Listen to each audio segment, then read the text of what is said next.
ADHD, and what are the symptoms? What does it mean to me to like have ADHD? Because I kind of struggle. Like it kind of sucks sometimes because you get really hyper. You have ADHD, right? Yeah. So like you get like super hyper, like you can't control yourself. It's hard to pay attention, like even to the things you like.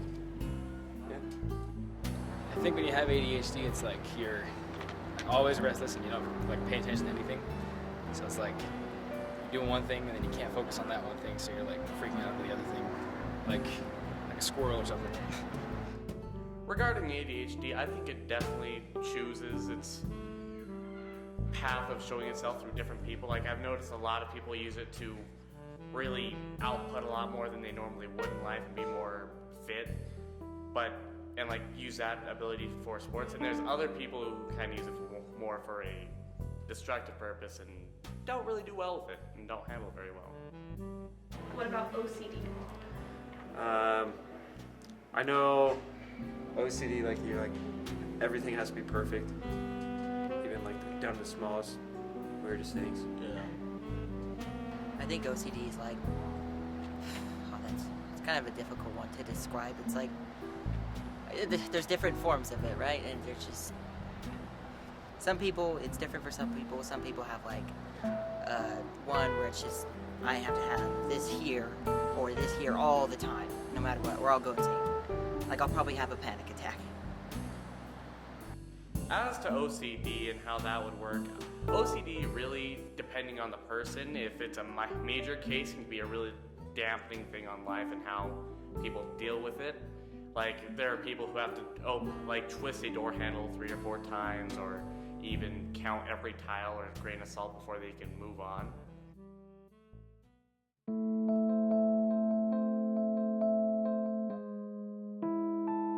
Attention deficit hyperactivity disorder. There are several, actually, in the DSM-4 TR, that's the latest American Psychiatric Manual. It's usually poor attention, impulsivity, could be hyperactivity. There are numerous subcategories. There's ADHD, impulsive type, ADHD combined type, ADHD inattentive type. Obsessive compulsive disorder. The diagnostic criteria, again, they're varied. There are some changes that are coming about through the DSM-5 that's coming out in September of this year. But it's basically obsessional thinking, compulsive behaviors such as hand washing, checking, counting, those kinds of behaviors that become so problematic. There was a special on TV not too long ago that showed a young woman, severe OCD, that her whole day for 8 to 10 hours was taken up by checking, counting meals. She had to make sure the temperature of the food was exactly right, to the point where she was not able to work, go to school, because she spent all her time with these rituals. With all of these disorders, there are mild cases, moderate, severe, or massive, and as I just was indicating with this young lady that had OCD, that would have been the far end of the continuum. With some other people, there may just be some, characteristics of when they go to bed at night, they want to double check locks in the house, which, is usually a safety factor for most of us, but with people with OCD, they tend to do that every time, checking locks, windows. Because of WebMD, the internet, a lot of people get online. Sometimes they get good information, oftentimes they get bad information, and they start to feel like they've got these symptoms of certain disorders when they may not really qualify for all of them, because in the DSM-4 TR, that's the current manual, you have to have a number of symptoms in several different categories. You don't have to have them all, and if you have a few, it may not be sufficient for the diagnosis.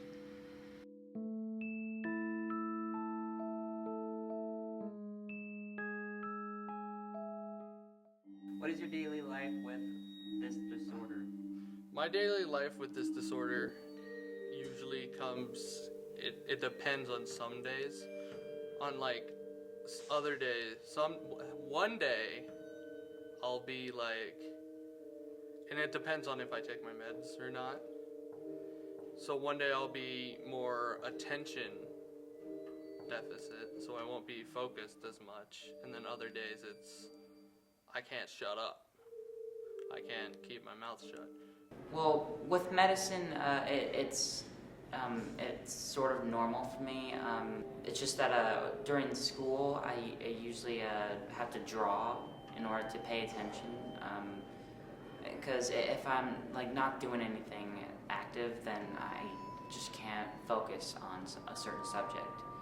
If I do not have my medicine, I get either really hungry, or I get really hyper and like talkative, and I have to constantly do something like every second.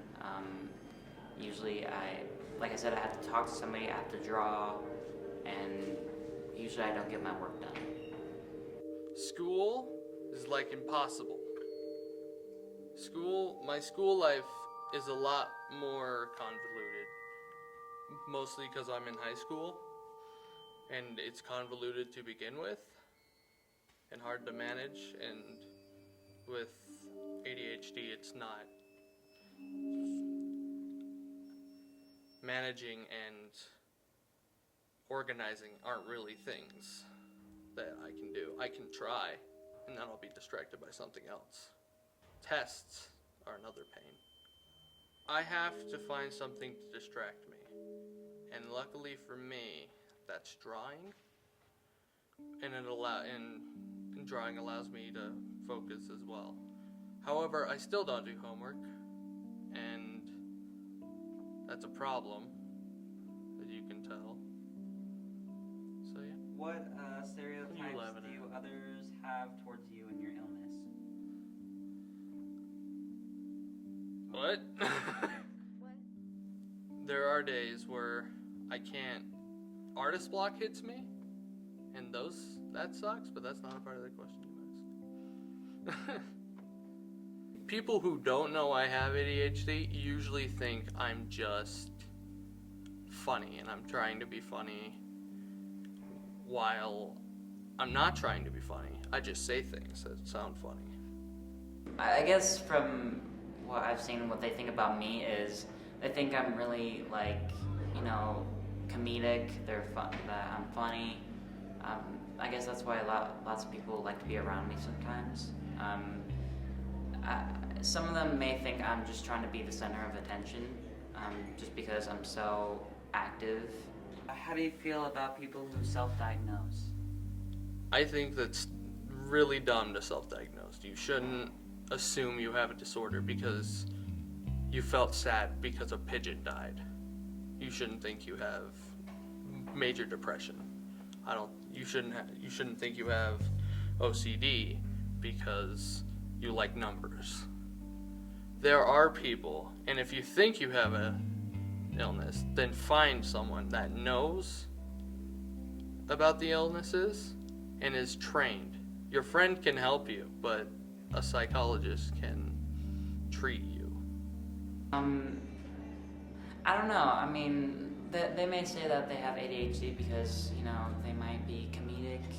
They may like I don't know, may not be able to pay attention, which they might.